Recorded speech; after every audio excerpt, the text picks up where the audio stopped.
For 6 hours, she drank. She ignored every warning. Then she felt the impact. And I panicked. I was like, holy f***, it's like an animal or deer. But the thing she hit wasn't an animal. It was a grandfather on his bicycle. She was involved in a hit-and-run accident. Actually killed somebody, so. She? Yeah. Oh my God. And her first call wasn't to 911. It was to her brother. This is the moment her performance begins. The Ocala PD found her easily. A red Mini Cooper, window shattered, dragging its own guts down the road. They were looking for a killer. They found a woman already practicing her lines. I've never had an accident. I've had somebody hit me one time. I'm 44 years old. One of these vehicles are out with it. I'm 44 years old. I'm totally out of my mind because I've never had an accident. This is your car, you're We're the going to first switch minute? back to our channel. Okay. Yes, absolutely. Her story was already crafted. A deer on the highway. A sudden swerve. A panicked driver. But the evidence was already telling a different story miles away. Look at that. They were scooping. Yeah, because I have her going up on the sidewalk, and there's a bloody bottle cap up there.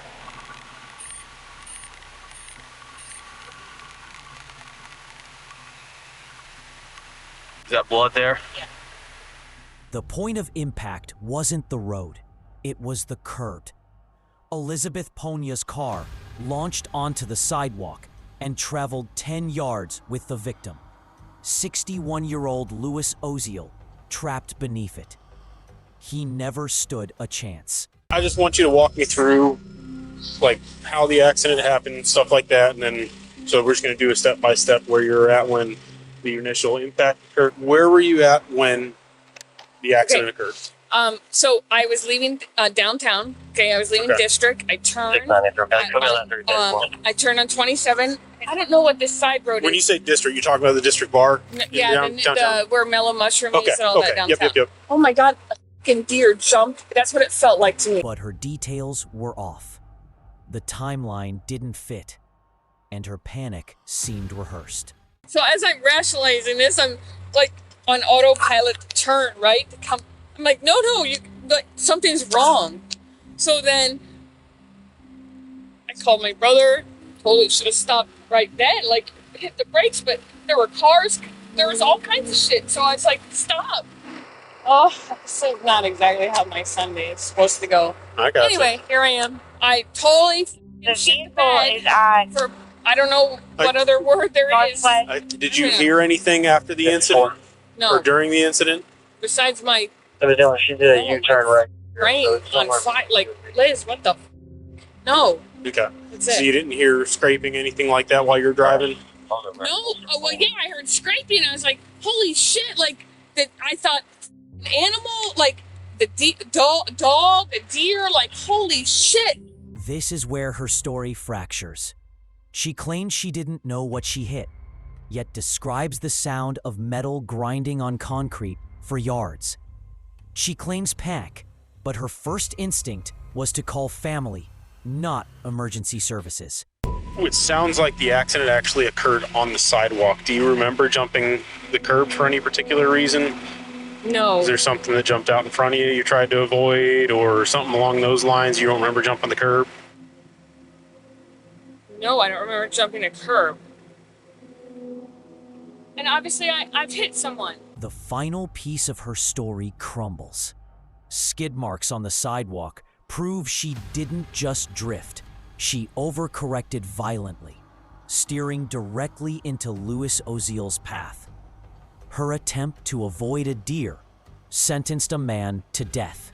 You, Elizabeth? I am, yes, sir. Okay, I'm Sergeant Chris Smith of Cal Police Department. Yes, sir. I need to ask you one question. Absolutely. Quick. Would you be willing to give a voluntary blood sample?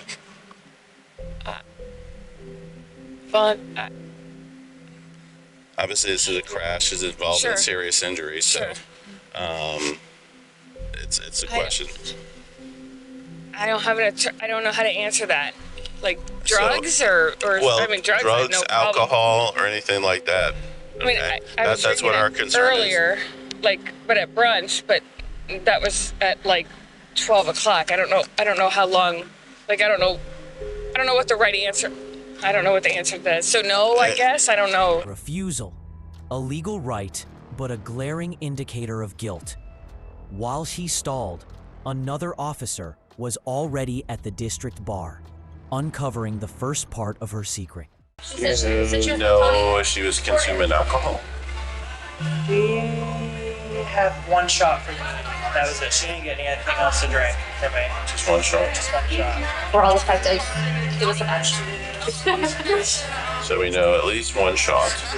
I mean, she seemed a little on edge, but nothing to like, nothing extreme, you know what I mean? Like, not to the point where, like, I can't serve you. I mean, she was a little Yeah. pushy whenever I was sitting here. She looks like she's Right. because I sat them and they were kind of upset that they had to sit on the first floor, and she was kind of about it. If something happened, she's the manager. Oh yeah. One of them, yes. Oh, sorry. Nice to meet you. No, she was involved in a hit and run accident. Actually killed somebody. So He? yeah. Oh my God. One shot, but the smell on her breath told a story of more than one. The investigation was now a race against her body's ability to metabolize the truth. When's the last time you had something to drink today? It'd probably be, so I could look at my phone. I met Kat at 11:30 or so at Katya, and I had 3 mimosas. I mean, that was Here's at what I'm asking. I 11:30. could smell it on your breath. I had 2 Diet Cokes with her. I mean, I could Unless go. you had alcohol added to the Diet Cokes. There's no alcohol in Diet Cokes. No. But then she revealed the second, more dangerous part of her secret. The chemical cocktail that turned her car into a weapon. Are you taking any medication? I take I have a Adderall prescription and I take blood control pills. When's the last time you took your Adderall? I take it twice a day. I took it at probably 12 o'clock maybe. Adderall, a stimulant, masks the sedating effects of alcohol. It makes you feel sober, alert, and in control when you are the exact opposite. It's a recipe for catastrophic misjudgment. Don't move your head. Don't move your head. Don't move your head. Don't move your head. She failed. Horribly. The test was over. The science was undeniable. Close your eyes. Count backwards from 100.